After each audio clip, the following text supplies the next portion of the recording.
انسان بنایا، ساری مخلوقات سے افضل بنایا. وہ چاہتا تو ہمیں کچھ بھی اور بنا سکتا تھا.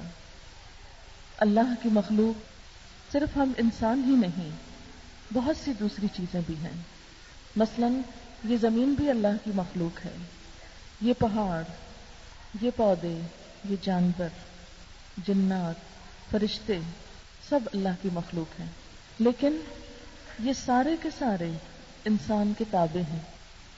فرشتہ جیسی مخلوق کو بھی انسان کے آگے جھکنے کے لیے کہا گیا، انسان کے آگے سجدے کے لیے کہا گیا. تو اس سے کیا پتہ چلتا ہے کہ ان تمام چیزوں میں سے، یعنی پہاڑوں، پودوں، جانوروں، جنات اور فرشتوں میں سے سب سے اعلیٰ مخلوق فرشتے ہیں. لیکن فرشتوں کو بھی انسان کے آگے جھکایا گیا، جو اس بات کی دلیل ہے کہ انسان فرشتوں سے بھی بہتر ہے اور فرشتے بھی انسان کی خدمت کر رہے ہیں. اللہ چاہتا تو ہمیں کوئی پہاڑ بنا کے کہیں کھڑا کر دیتا، ہم کیا کر سکتے تھے؟ وہ چاہتا تو کوئی درخت بنا دیتا اور اس کی لکڑی کاٹ کے جلا دی جاتی اور اس کا کوئی وجود باقی نہ رہتا. وہ چاہتا تو کسی چونٹی کی شکل میں پیدا کر دیتا، کوئی کیڑے مکوڑے بنا دیتا، کتا بلی بنا دیتا، کوئی گدھا گھوڑا بنا دیتا. ہم کیا کر سکتے تھے؟ لیکن اس نے ہمیں انسان بنایا. یہ جانور جن سے انسان گوشت حاصل کرتا ہے، یہ کس کے لیے؟ جن پہ سواری کرتا ہے، یہ کس کے لیے؟ سمندر کو مسخر کیا کس کے لیے؟ انسان کے لیے. ہواؤں کو مسخر کیا انسان کے لیے. سب کچھ انسان کے لیے. تو پھر انسان کس کے لیے؟ اگر سب کچھ انسان کے لیے تو انسان کس کے لیے؟ صرف اپنی منمانی کرنے کے لیے؟ صرف اپنی خواہشات پوری کرنے کے لیے؟ صرف اپنے نفس کی مرضی پوری کرنے کے لیے؟ صرف کھانے پینے کے لیے؟ صرف دنیا کے چند کام کرنے کے لیے؟ نہیں، انسان اس سے آگے کسی اور کام کے لیے بنایا گیا. کھاتے پیتے تو جانور بھی ہیں، بھیڑ بکری گھوڑا گدھا سب کھاتے ہیں. اسی طرح بچے وہ بھی پیدا کرتے ہیں، ان کا بھی رہنے کا کوئی ٹھکانہ ہوتا ہے. اڑنا تو چڑیا بھی جانتی ہے، تیرنا تو مچھلی بھی جانتی، ہم سے زیادہ اچھی ڈبکیاں لگاتی.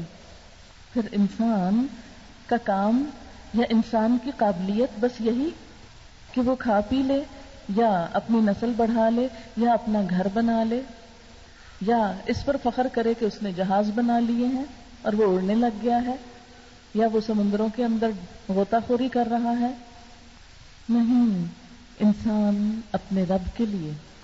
اللہ تعالیٰ فرماتے ہیں وَمَا خَلَقْتُ الْجِنَّ وَالْإِنسَ إِلَّا لِيَعْبُدُونَ.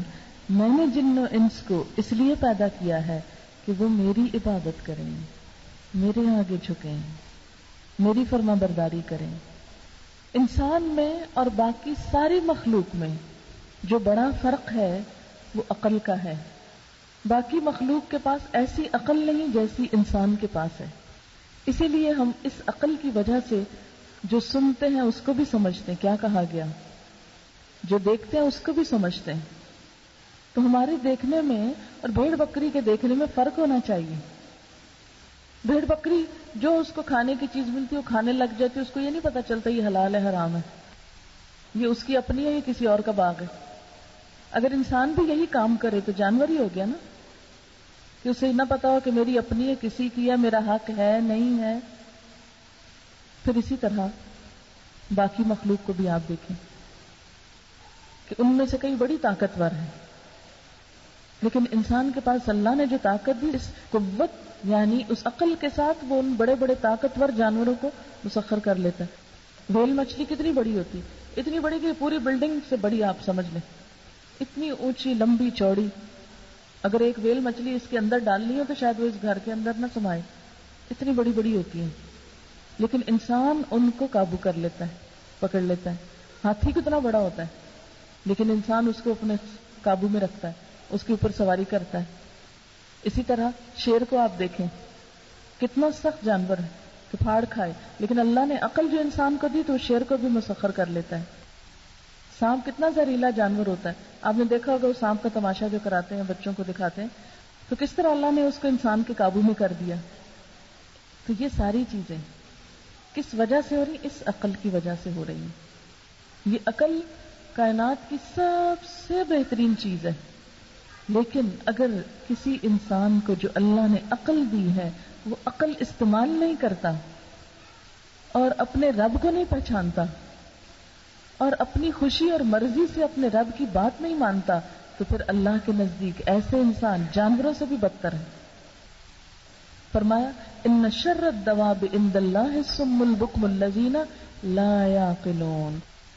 اللہ کے نزدیک بدترین جانور وہ انسان ہیں جو بہرے ہیں, گنگے ہیں, عقل سے کام نہیں لیتے. یعنی نہ وہ اللہ کو پہچانتے ہیں, نہ وہ اللہ کا ذکر کرتے ہیں, نہ وہ اللہ کی بات سمجھتے ہیں, اور اپنی خواہشات کے اوپر جیتے ہیں. بس ان کو نہیں پتا ان کے رب کو کیا پسند ہے اور کیا نہیں پسند. وہ صرف اپنی ذات کے خول میں لپٹے ہوئے ہیں, صرف اپنا فائدہ جانتے ہیں. تو اس لیے اللہ تعالیٰ کے نزدیک اگر کوئی شخص عزت پانا چاہتا ہے تو اس کے لیے کیا ضروری ہے کہ وہ اللہ کی ہستی کو پہچانے, اللہ کی ذات کو پہچانے اور اللہ کا حق دے. جو اللہ تعالیٰ ہم سے چاہتے ہیں اس کو پورا کرے. ہم دیکھتے ہیں کہ اللہ تعالیٰ ہم سے کیا چاہتے ہیں, کیونکہ ایک اگر گدھے کے سامنے آپ کھڑے ہو کے کہیں نا پڑھو کلمہ لا الہ الا اللہ, اگر آپ سارا دن ٹیپ لگا دیں نا اس کے سامنے, تو شام کو اگر آپ اسے کہ سناؤ, وہ نہیں سنا سکتا. اور اگر وہ بول ہی پڑے نا, اس کو یہ نہیں پتا ہوگا اس نے کیا کہا. جو بولنے والا طوطا ہوتا ہے تو وہ جو کچھ سنتا ہے وہ وہی بولتا رہتا ہے. ابھی میں کہیں گئی ہوئی تھی باہر, تو وہ سب گھر والے کام کرتے تو انہوں نے ایک بولنے والا طوطا پالا ہوا تھا. تو ہوا یہ کہ طوطا بولا, میں نے سمجھا فون کی گھنٹی بجی, تو میں جلدی سے فون کی طرف, انہوں نے کہا نہیں یہ طوطا آواز نکالتا ہے فون کی گھنٹی, کیونکہ ہم سب گھر پہ نہیں ہوتے, یہ پیچھے سے فون کی گھنٹیاں بجتی, یہ سنتا رہتا ہے اور یہ اسی طرح کی آواز نکالنے لگ گیا, بالکل فون کی گھنٹی جیسی. تو میں نے کہا کہ آپ دیکھ لیں کہ یہ ہر وقت یہی سنتا ہے, جیسے ہمارے ہم میاں مٹھو کہتے ہیں اس کو, تو وہ بولنے لگتا ہے. اب یہ کہ انسان جو ہے وہ میاں مٹھو تو نہیں ہے نا کہ اپنی عقل استعمال کیے بغیر جو سنے وہی بولنا شروع کر دے. اس کو اللہ نے جو عقل دی ہے اسے استعمال کر کے اس نے اللہ کو پہچاننا ہے, اللہ کی مرضی معلوم کرنی ہے اور اس کی مرضی پہ چلنا ہے. یہ ہے انسان کا کام. اللہ تعالیٰ نے ہمیں جو پیدا کیا اتنا کچھ کھلایا پلایا. یہ جو زمین ہے نا, یہ بچھا ہوا دسترخوان ہے جس پہ پھل بھی اگے ہوئے ہیں, سبزیاں بھی لگتی ہیں, اناج بھی لگتا ہے, پانی بھی ہوتا ہے. ایک دسترخوان تو وہ ہے نا, یہ ساری چیزیں اکٹھی کر کے سامنے ہم رکھ لیتے ہیں, اور ایک بڑا دسترخوان ہے جو پوری زمین پہ پھیلا ہوا ہے. کہیں سے کچھ اگ رہا ہے, کہیں سے کچھ آ رہا ہے, کہیں سے کچھ نکل رہا ہے, پھر وہ ہم سب جمع کر کے سامنے رکھ کے کھا لیتے ہیں. لیکن آتا تو وہی سے نا, اللہ نے یہ دسترخوان لگایا. تو اگر اس کا حق نہیں پہچانیں گے تو کیا کیا زندگی میں جس نے یہ ساری نعمتیں دی. تو انسان کو اللہ کی مرضی معلوم کرنی ہے. اللہ تعالیٰ کی مرضی کیا ہے, وہ کیا چاہتا ہے, اس کا پتہ کہاں سے چلائیں گے ہم. اس کے لیے ہم دیکھیں گے کہ اللہ نے طریقہ کیا اختیار کیا اپنی مرضی بتانے کا. اس نے دنیا میں 1,24,000 پیغمبر بھیجے, اور ہر پیغمبر نے آ کے ایک ہی بات کی, اور وہ بات کیا تھی, اللہ تعبدوا الا ایاہ, کہ اس کے سوا کسی کی عبادت نہ کرو. اور اللہ تعالیٰ نے خود بھی فرمایا وما خلقت الجن والانس الا لیعبدون, میں نے جن و انس کو اس لیے بنایا ہے کہ وہ میری عبادت کریں. یہ سب کچھ انسان کے لیے, لیکن انسان اپنے رب کے لیے. ہمیں کیوں بنایا گیا کہ ہم رب کی مرضی کے مطابق چلیں, رب کی عبادت کریں, رب کے آگے جھکیں. سب پیغمبروں نے آ کے ایک ہی کلمہ پڑھا, اللہ تعبدوا الا ایاہ, کہ تم اللہ کے سوا کسی کی عبادت نہ کرو, کسی کی بندگی نہ کرو. اللہ کے علاوہ کسی اور کو الہ بنانا, کسی اور کی بات ماننا, یہ شرک کہلاتا ہے. اور شرک سے انسان کے عمل ضائع ہو جاتے ہیں. ساری عبادتیں، ساری نیکیاں، سب کچھ ضائع ہو جاتا ہے، اس لیے کہ کائنات کی کوئی اور چیز انسان کے علاوہ شرک نہیں کر رہی. پوری کائنات، یہ پہاڑ صرف اللہ کی تسبیح کرتے ہیں، کسی اور کے گن نہیں گاتے، کسی اور کی پاکی بیان نہیں کرتے. یہ درخت صرف اللہ کی تسبیح کر رہے ہیں. یہ بہتا سمندر صرف اپنے رب کی یاد میں گنگناتا ہے. قرآن پاک میں آتا ہے وَإِن مِّن شَيْءٍ إِلَّا يُسَبِّحُ بِحَمْدِهِ وَلَٰكِن لَّا تَفْقَهُونَ تَسْبِيحَهُمْ. کوئی چیز ایسی نہیں جو اللہ کی تسبیح نہ کرتی ہو، لیکن تم ان کی تسبیح سمجھتے نہیں ہو.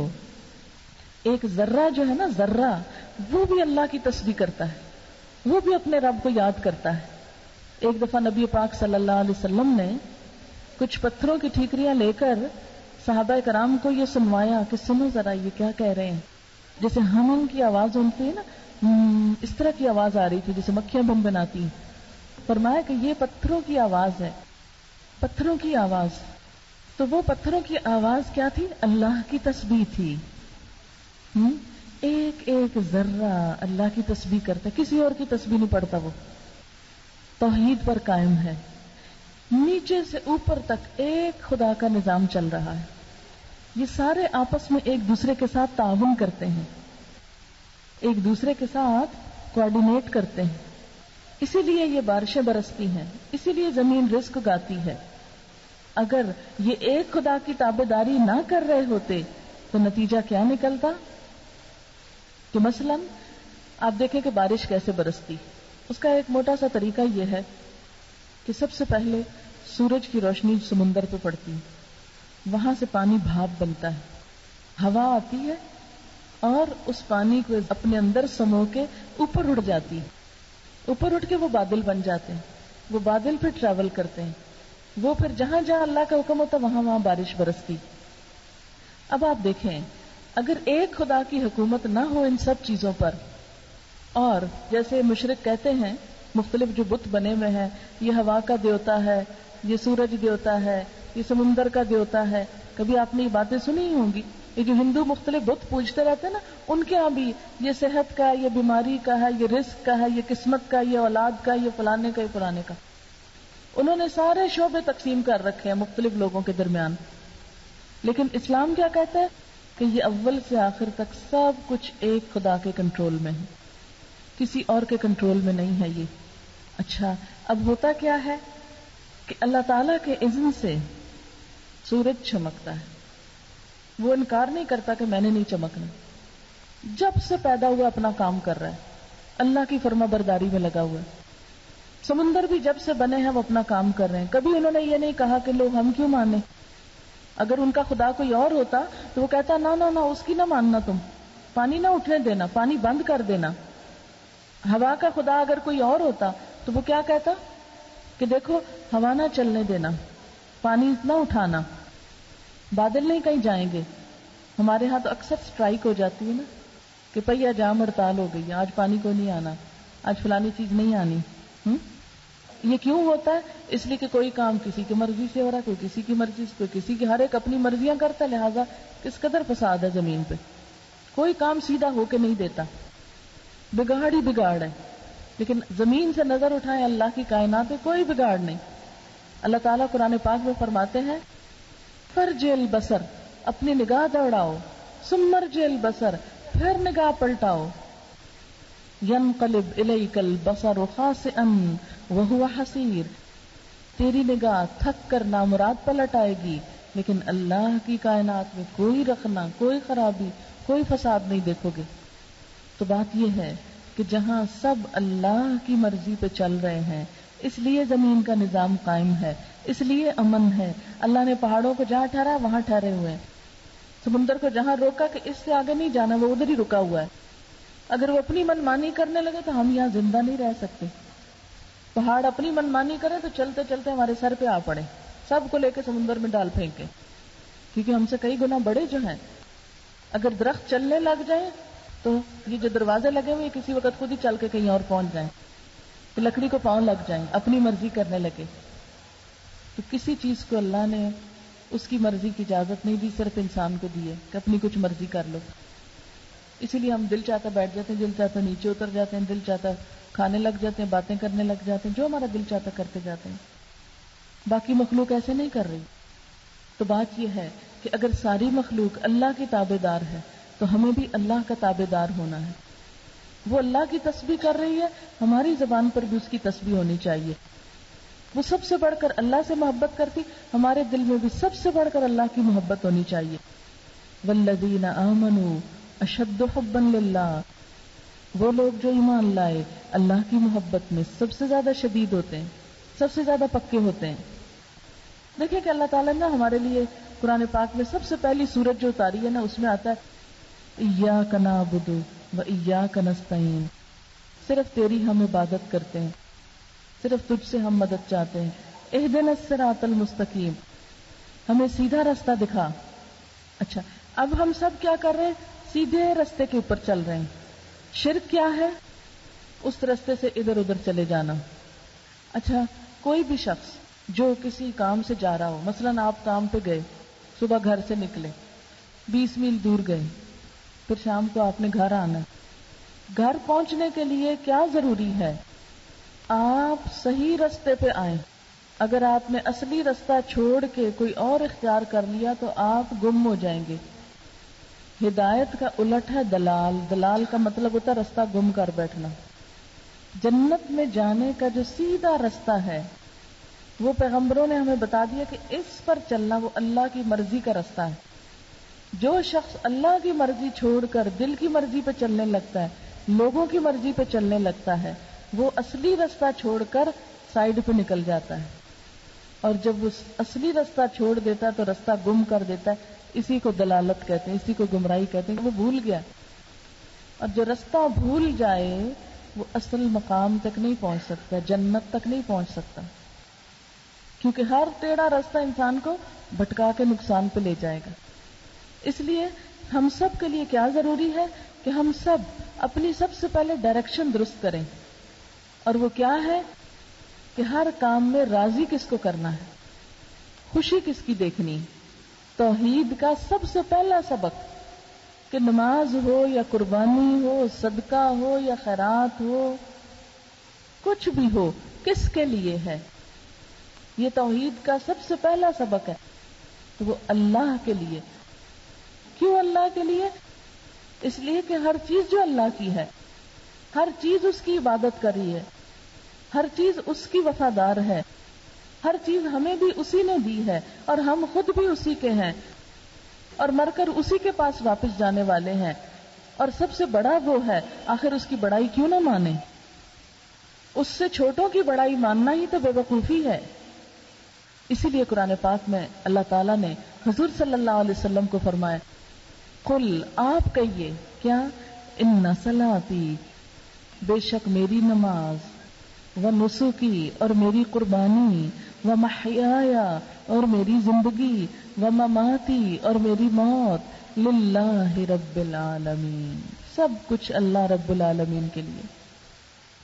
اب ذرا ہم سوچیں، جب ہم نماز پڑھتے ہیں اللہ کی پڑھتے ہیں یا کوئی اور تو نہیں دل میں ہوتا کہ ہاں ذرا لوگ دیکھ لیں کتنی اچھی نماز پڑھتا ہے.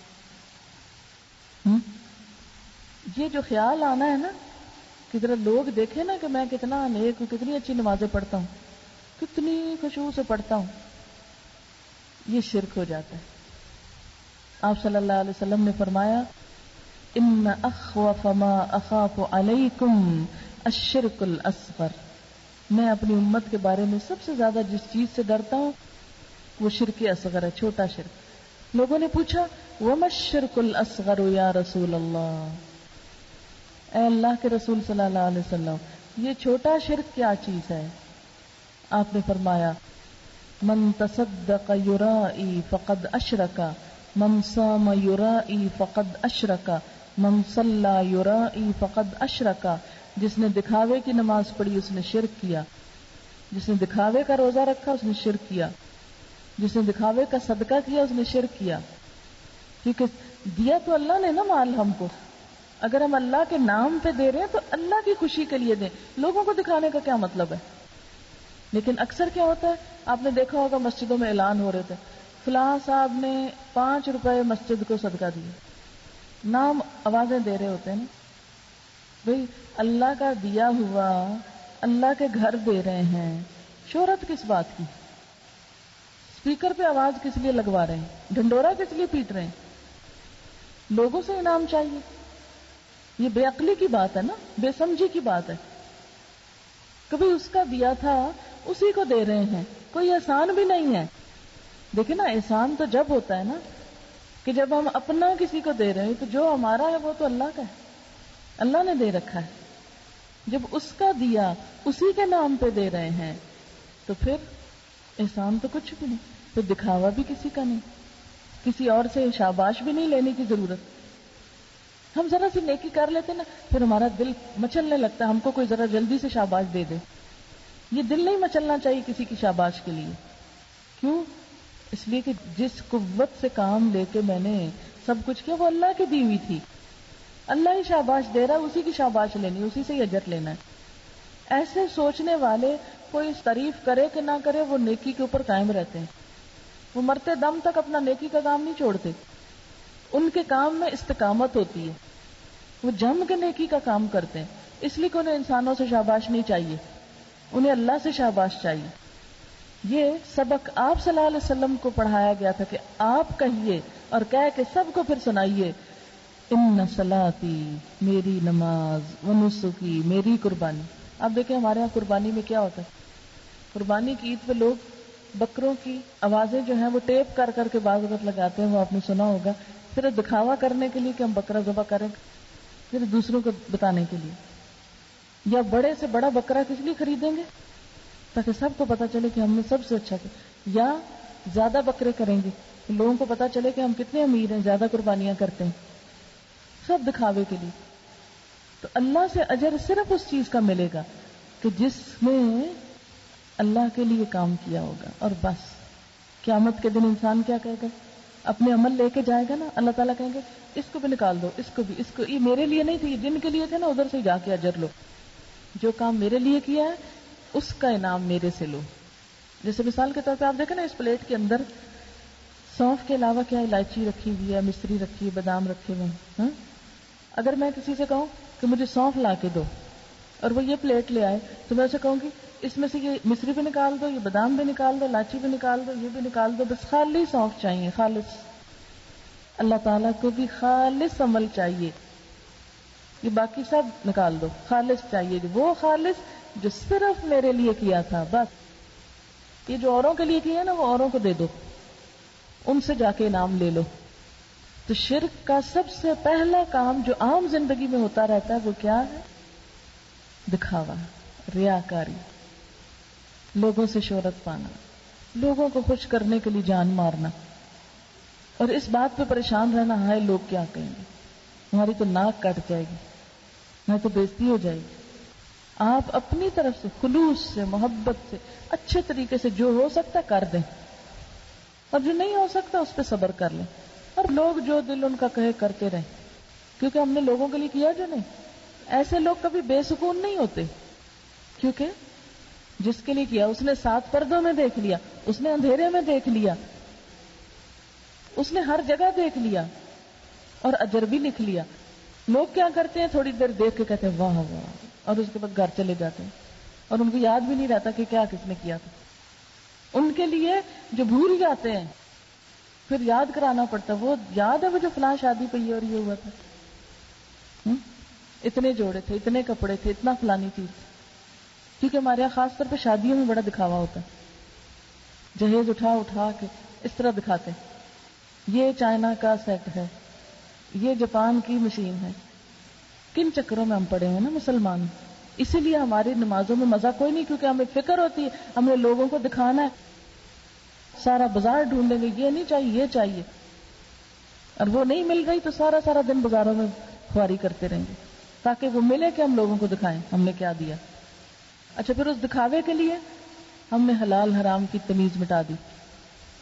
بس مال ملنا چاہیے، چاہے شوہر رشوت لے کے آئے، چاہے وہ سود لے کے آئے، چاہے یتیم کا حق مارے، چاہے بہن بھائی کا گلا دبائے، چاہے وہ کسی کے مال پہ قبضہ کرے، کچھ کرے ہمیں چاہیے کیونکہ ہم نے دکھانا ہے. کیونکہ اگر ہم غریب ہوں تو اللہ تعالیٰ کو تو ہم برے نہیں لگیں گے. حدیث میں آتا ہے کہ جو لوگ مسکین ہوں گے، جن کے پاس نہیں زیادہ، وہ جنت میں 500 سال پہلے پہنچ جائیں گے. وہ وی آئی پی ہوں گے وہاں. دنیا میں ان کو کوئی نہیں پوچھتا کہ وہ غریب تھے، لیکن قیامت کے دن وہ سارے مالداروں کو پیچھے چھوڑ کے سب سے آگے پہنچ جائیں گے. اس لیے حضور صلی اللہ علیہ وسلم نے دعا بھی سکھائی، اللہم احینی مسکینا وامتنی مسکینا واحشرنی فی زمرۃ المساکین.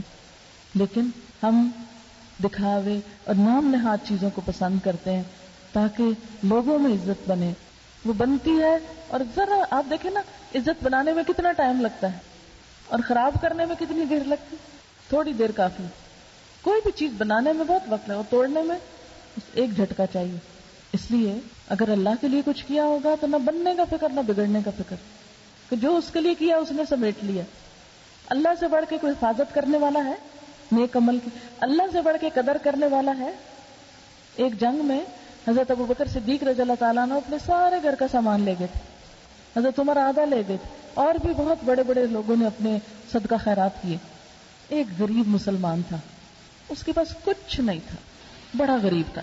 اس نے کیا کیا؟ ساری رات ایک یہودی کا کنواں چلایا اور اس کے کھیتوں کو پانی دیا اور ایک مٹھی بھر کھجور لے آیا. فرمایا سارا مال ایک طرف، یہ مٹھی بھر کھجوریں ایک طرف. آپ صلی اللہ علیہ وسلم اتنے خوش ہوئے کہ وہ ڈھیر مال تھا اس کے اوپر رکھا، کیونکہ اس میں خلوص بہت شامل ہے، اس میں محبت بہت شامل ہے، اس میں محنت شامل ہے. ایک مسکین نے کل جائیداد لا کے دے دی ہے. اللہ تو بادشاہ نے، اسے اس سے کوئی فرق نہیں پڑتا کہ کیا دیا. اس کی ساری جائیداد ایک مٹھی کھجوریں تھی، اس نے ساری اللہ کے نام پہ دے دی. اس کے لیے وہ بھی کافی. اللہ تعالیٰ تو یہ دیکھتا ہے. آپ صلی اللہ علیہ وسلم نے فرمایا آگ سے بچو، خواہ آدھی کھجور صدقے میں دے کے کیوں نہ بچو. آدھی کھجور کا ایک ٹکڑا ہی کیوں نہ ہو، اس کا بھی صدقہ کر دو، کہ شاید یہی کل قیامت کے دن اتنا خلوص سے کیا ہو. کیونکہ بعض اوقات انسان کسی بھوکے کو دیکھتا ہے نا تو زیادہ نہیں ہوتا، کہتا اچھا چلو میں نے کھانا تو چلو کوئی نہیں، یہ اس کو دے دو، پتہ نہیں کب سے بھوکا ہے. اور وہ دے کے جو دل کو ٹھنڈ پڑتی ہے نا، یہی اصل صدقہ ہوتا ہے، جسے دے کے دل کو ٹھنڈ پڑ دے، لطف آ جائے دینے کا. کہ کیا پتا قیامت کے دن وہ بڑے بڑے صدقے شاید نہ اتنے قبول ہوں جتنا یہ چھوٹا سا چھپا کے ایک ضرورت مند کو دیا ہوا، کسی مسکین یتیم کی حاجت پوری کی ہوئی. کیونکہ اللہ تعالیٰ تو خلوص دیکھتا ہے. اچھا ہمیں انسانوں میں بھی سب سے زیادہ اچھی چیز کیا لگتی ہے؟ خلوص اچھا لگتا ہے نا. ایک شخص جتنا مرضی خوبصورت ہو، اگر وہ مخلص نہیں، دھوکے باز ہے تو آپ کو ذرا اچھا نہیں لگے گا. ایک شخص کتنا بھی مالدار ہو، لیکن اگر اس میں خلوص نہیں تو آپ دوسری دفعہ اس کے گھر نہیں جائیں گے. اس کی مالداری ہوگی اس کے لیے، ہمیں اس سے کیا. لیکن ایک جھونپڑی میں بھی فقیر ہے نا، لیکن محبت سے ملتا ہے، مخلص ہے، آپ کو سب سے اچھا وہ لگے گا. جہاں نظر آ جائے گا آپ رک جائیں گے، نہیں اس کو میں نے ملنا بڑا خلوص والا شخص. دکھاوا دنیا میں بھی پسندیدہ نہیں. ریاکاری اور دھوکہ، اگر پتہ چل جائے نا کہ دوسرا ہم سے دھوکہ کر رہا ہے، یہ دوسرے نے دل سے نہیں ہم سے محبت کی، ایسے ہی اوپر اوپر سے کر رہا ہے، تو ہم کہتے ہیں بس ادھر ہی ختم ہے. اسی طرح اللہ تعالیٰ بھی جب بندوں کو دیکھتا ہے، پرکھتا ہے، آزماتا ہے، الٹاتا ہے، پلٹاتا ہے. بالکل ایسے ہی جیسے ایک برتن خریدنے ہم جاتے ہیں نا تو کیا کرتے ہیں، کچے برتن جو ہوتے ہیں مٹی کے، ان کو کھٹکا کے دیکھتے ہیں کہ پکے ہیں کہ کچے ہیں. یہ کچے ہوں گے تو ادھر ہی ٹوٹ پڑیں گے یا بول پڑیں گے، لیکن اگر پکا ہوگا تو کیا ہے، کام کا ہوگا، تو پھر آپ خریدتے ہیں. تو اللہ تعالیٰ جب اپنے کسی بندے کو اپنا بناتا ہے اس کو ٹھوک بجا کے نہیں دیکھتا کچا ہے کہ پکا ہے. کچا ہوگا تو ادھر ہی گر پڑے گا، وہ بیکار ہوگا. اور جس کو دو ڈنڈے بھی پڑ جائے، لیکن اگر وہ پکا ہوا، کام کا ہوا، تو وہ ٹوٹے گا نہیں، ختم نہیں ہوگا، وہ خریدا جائے گا، اس کی قیمت پڑ جائے گی، وہ چن لیا جائے گا.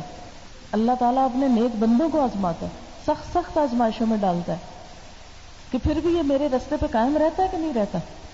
ہمارا حال کیا ہوتا ہے، ذرا سا کوئی نیکی کا کام کرے، مشکل آ جائے، ہم کہتے ہیں جس دن سے نماز شروع کی ہے مشکلیں آ گئی.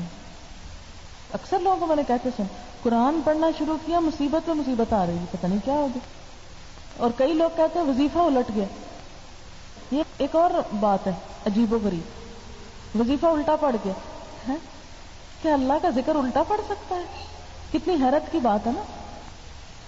بعض اوقات کہتے ہیں نا اتنا نہ پڑھ دماغ خراب ہو جائے گا.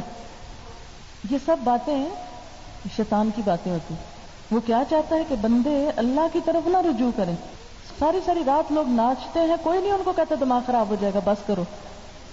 سویر تک گانا بجانا ہوتا رہتا ہے, ڈانس بھی ہوتا ہے اور سارے بیٹھے ہوتے ہیں. کرنے والے بھی نہیں تھکتے, دیکھنے والے بھی نہیں تھکتے, نہ ان کا دماغ خراب ہوتا ہے کسی کا. لیکن اگر کوئی تہجد پڑھ کے اب سے تہجد پڑھنے لگ گئی ہے, اس عمر میں تہجد شروع ہو گئے, بس کرو.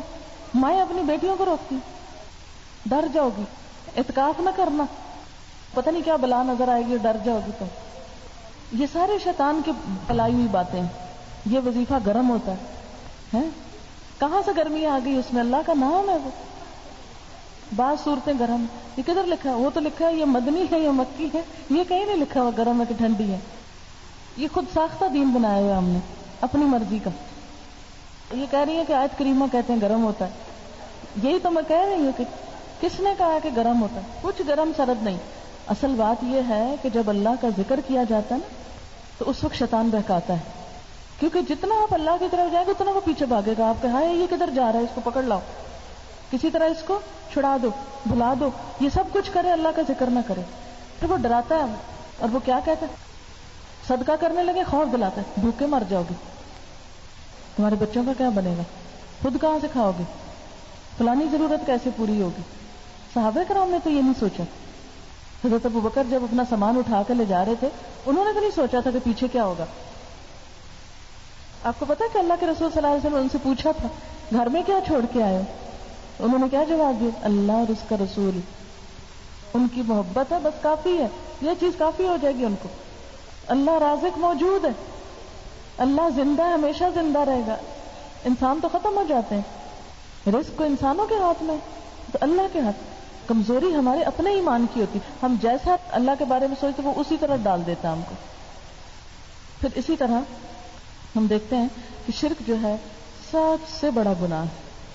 ابن مسعود پوچھتے ہیں یا رسول اللہ صلی اللہ علیہ وسلم سب سے بڑا گناہ کون سا ہے؟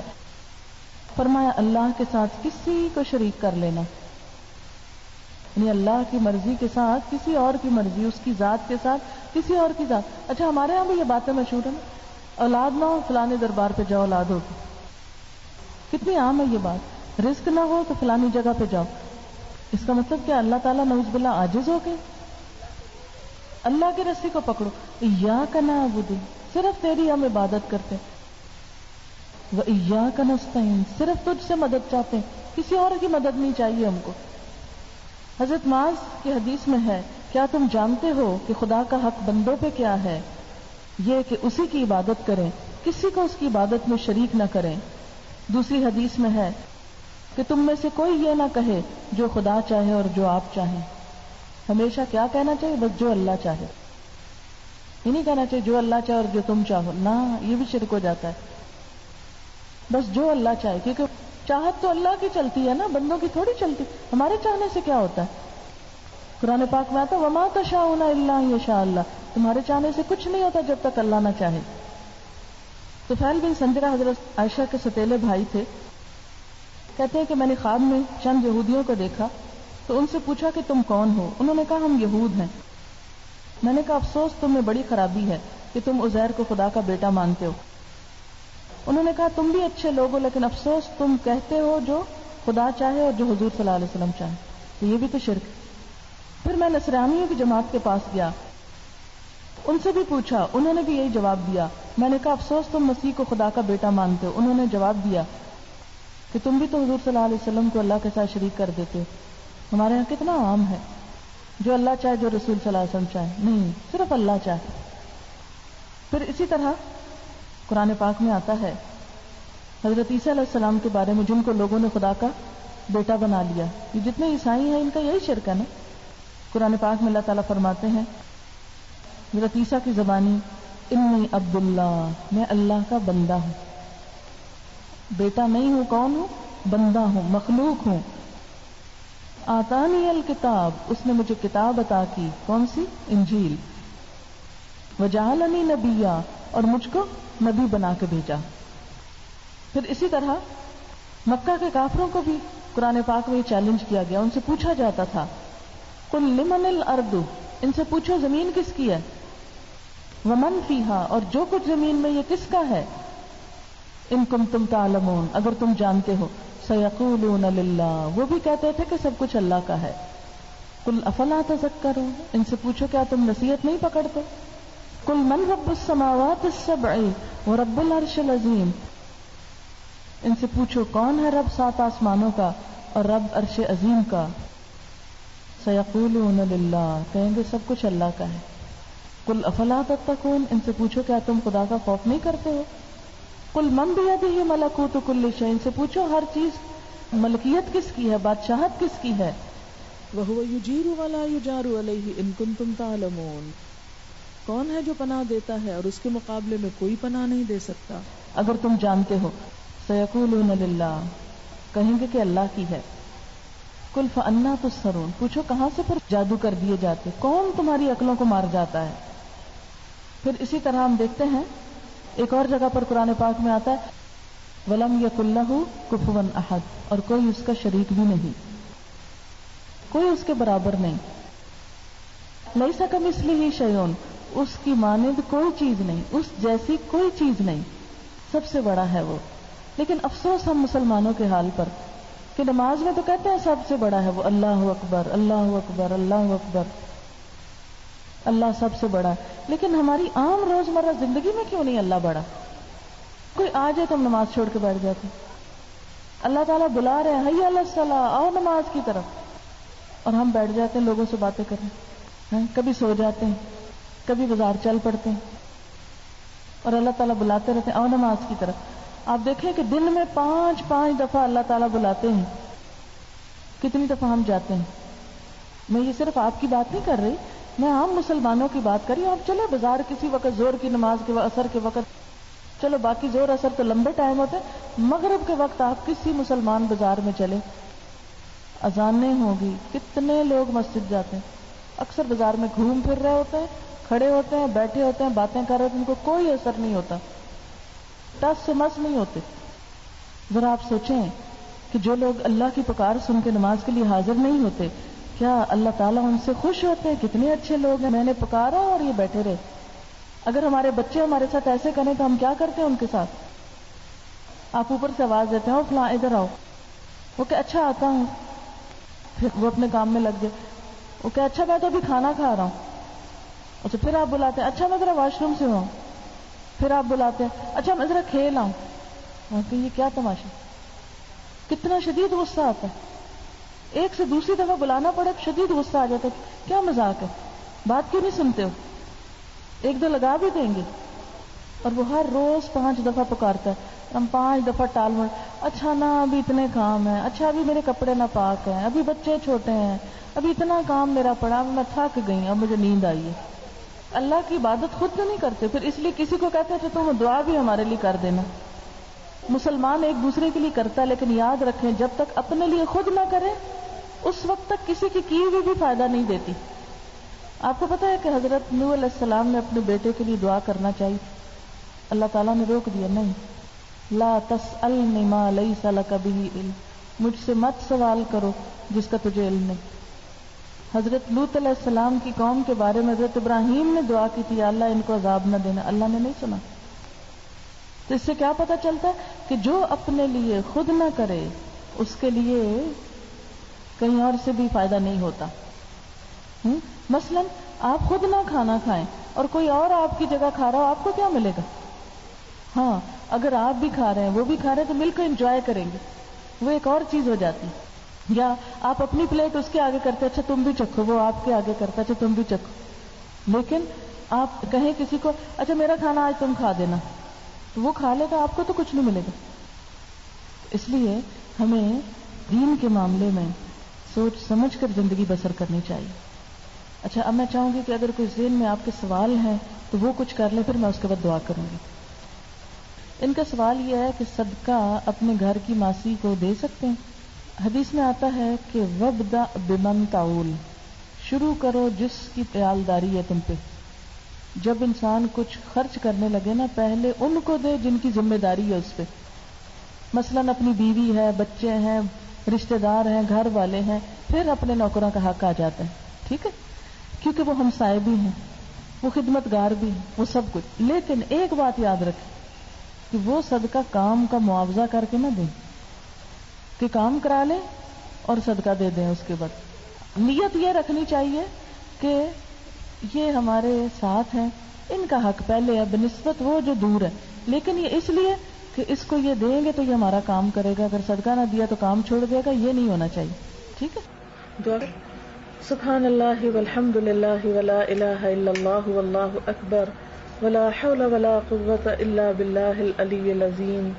اللہم صل علی محمد وعلی آل محمد کما صلیت علی ابراہیم وعلی آل ابراہیم انک حمید مجید.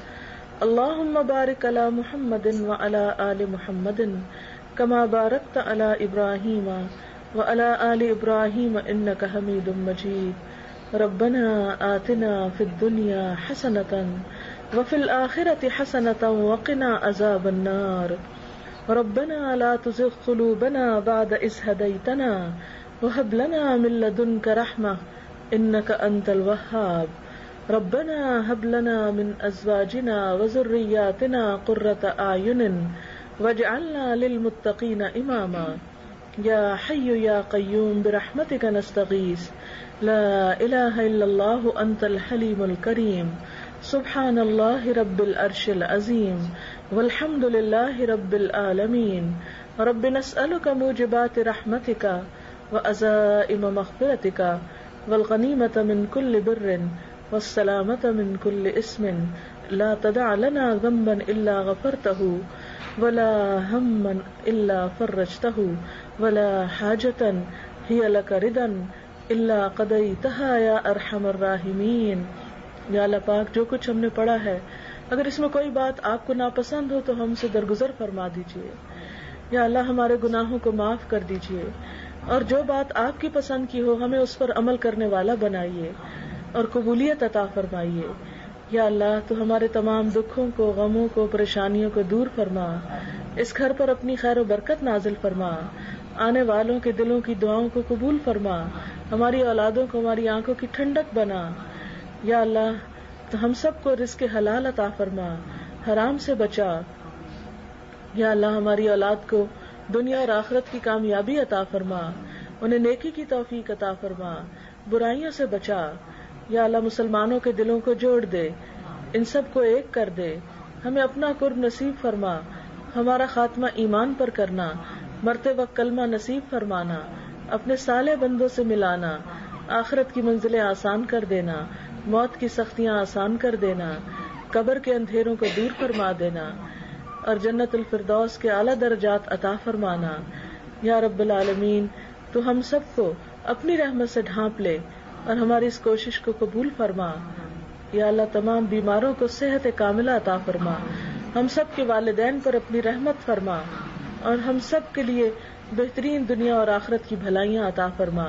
ربنا تقبل منا انك انت السميع العليم وتب علينا انك انت التواب الرحيم. وصلى الله تعالى على خير خلقه محمد وعلى آله واصحابه واهل بيته اجمعين برحمتك يا ارحم الراحمين. الہی آمین. سبحانك اللهم وبحمدك نشهد ان لا اله الا انت نستغفرك ونتوب اليك. السلام علیکم ورحمۃ اللہ.